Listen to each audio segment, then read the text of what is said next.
Kulay pibro kiparlok kiparajor kibaju sing tenan batpe ya ka kubur hakane ka channel de hakane ka por parlok ngan yatu yapi lane ngan pentip shapi kiparlok shapang kane ka video namar kane ka de ka compare de ngan pen I yapi lahato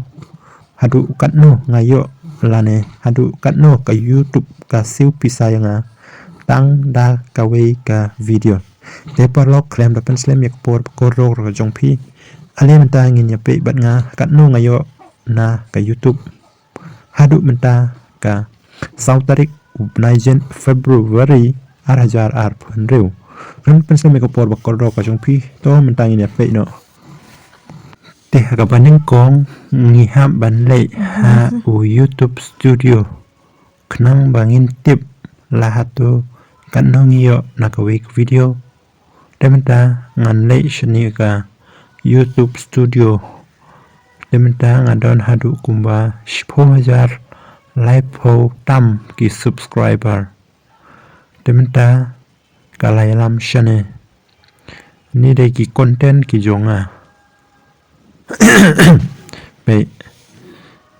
kidon hadu shibun ba ki video dementa ngan klik hati ki batho n hadu menta ka sau tarik jung bunai ba arjat penreu ngayo hadu kumba $1 pon kendai puhun nyau kamut ba san spa pon kendai puhun nyau kamut ba san spa tingka kendai puhun nyau tingka ladapen kelas ka pisa India mo te menta